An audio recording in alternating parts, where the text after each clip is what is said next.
Assalamu alaikum. My name is Muhammad Numan and I am going to discuss on medium frequency current.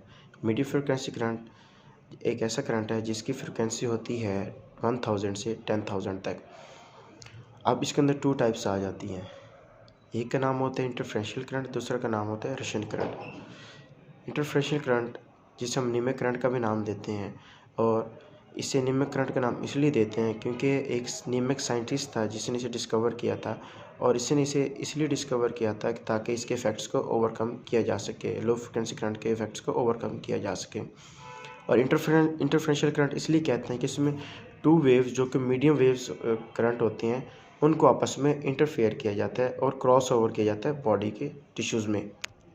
अब इसके principal की बात करते हैं।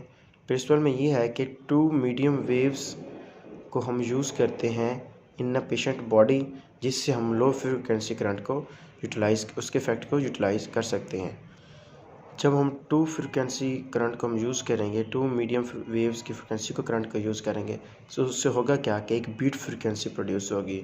बीट फ्रिक्वेंसी प्रोड्यूस होगी और उसकी जो रेंज होगी वो 1 to 250 हर्ट्ज़ होगी। सो हियर द क्वेश्चंस कम कि व्हाई वी यूज़ IFT। हम IFT को इसलिए यूज़ करते हैं क्योंकि इससे लोअर स्किन के इफ़ेक्ट्स प्रोड्यूस हो सकते हैं, और नंबर 2 पे मोर कंफर्टेबल है और मोर टॉलरेबल है। अब हम थोड़ी डिटेल की बात कर लेते हैं कि इस मीडियम फ्रिक्वेंसी करंट में और इंटरफेरेंशियल करंट में जो एक करंट होगा वो फिक्स होगा, जो दूसरा करंट होगा वो फिक्स नहीं होगा, वो वेरी करेगा। आप इस तरह कह सकते हैं कि जो टू वेव्स को हमने यूज़ किया था उसमें एक वेव्स का अगर करंट 4000 हर्ट्ज़ था तो दूसरा वेरी कर सकता है, 3900 पे भी आ सकता है और मोर देन 3900 पे भी जा सकता है। सो यू कैन से कि बीट फ्रिक्वेंसी में वेरी कांस्टेंट भी हो सकती है और चेंज भी हो सकती है। अब टाइप्स ऑफ इलेक्ट्रोड्स की हम बात कर लेते हैं कि there are two types of electrodes used. एक होता है वैक्यूम इलेक्ट्रोड्स और दूसरा होता है प्लेट इलेक्ट्रोड्स। वैक्यूम इलेक्ट्रोड्स जो कि जिसमें कप शेप वैक्यूम होते हैं, जो कि पेशेंट के इन्फेक्टेड एरियाज़ पे जहाँ पे ट्रीटमेंट जो एरिया है वहाँ पे लगाया जाता है। सेम इसी तरह ही जो प्लेट इलेक्ट्रोड होते हैं वो भी रबड़ के होते हैं, और वो हम मेजर यूज़ करते हैं क्योंकि वो लॉन्ग लास्टिंग होते हैं और मोर इफेक्ट प्रोड्यूस होता है इनसे। अब हम मेथड की बात कर लेते हैं। मेथड में हम करेंगे ये कि जहाँ पे हमने ट्रीटमेंट करनी है वहाँ पे हमने ये देखना है कि पहले तो हम उसे क्लीन करेंगे। क्लीन करने के बाद फिर हम ये करेंगे कि अगर उस क्लीन एरिया में कोई लीजन है तो उसको हम एक जेली मटेरियल से हम कवर कर लेंगे, ठीक है। और देन फिर हम उसके इस एरिया को जिसको हमने ट्रीटमेंट देनी है उसके ऊपर इलेक्ट्रोड प्लेस करेंगे, और इलेक्ट्रोड इस तरह प्लेस करेंगे डायगनली शेप में, मतलब एक दूसरे को इलेक्ट्रोड क्रॉस करेंगे। फिर अब टेक्निक्स की हम बात करते हैं कि टेक्निक्स में हम दो तरह की टेक्निक्स को यूज़ करते हैं। एक को हम कहते हैं क्वाड्रिपोलर, एक हम कहते हैं बाईपोलर। क्वाड्रिपोलर में क्या होता है कि आपके 4 इलेक्ट्रोड्स यूज़ होते हैं और 2 चैनल्स का यूटिलाइज़ होते हैं। अब वो 4 इलेक्ट्रोड्स क्या होते हैं कि एक दूसरे को क्रॉस ओवर करते हैं, मतलब अगर A है तो B उसका अपोजिट होगा, इस तरह वो एक दूसरे के डायगनली होंगे। और जबकि बाईपोलर में क्या होता है, सिर्फ 2 इलेक्ट्रोड्स होते हैं और वो एक दूसरे के अपोजिट साइड पे रख दिए जाते हैं। अब हम सिलेक्शन ऑफ पल्सेस की बात कर लेते हैं।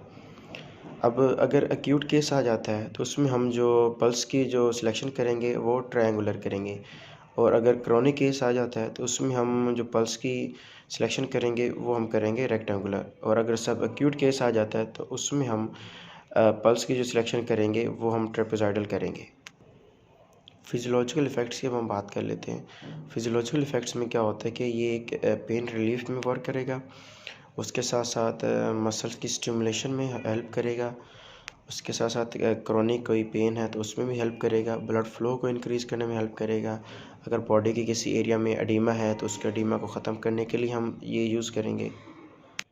मोटर स्टिमुलेशन करेंगे, और इसके साथ साथ अगर मसल किसी भी बॉडी में स्पैज़म हो चुका है तो उसके रिलैक्सिंग के लिए हम इंटरफेरेंशियल करंट को भी यूज़ कर सकते हैं।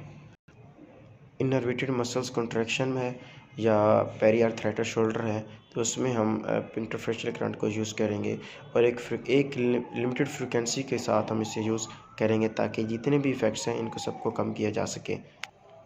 एडवांटेजेस में क्या आ जाता है कि एक तो ये हार्मलेस करंट है, ठीक है। नेक्स्ट, सेंसरी नर्व की इरिटेशंस नहीं होती इससे। नंबर 2, बर्निंग सेंसेशन जल्दी फील नहीं होती और पेन रिलीफिंग में बहुत फास्ट वर्क करता है इंटरफेरेंशियल करंट।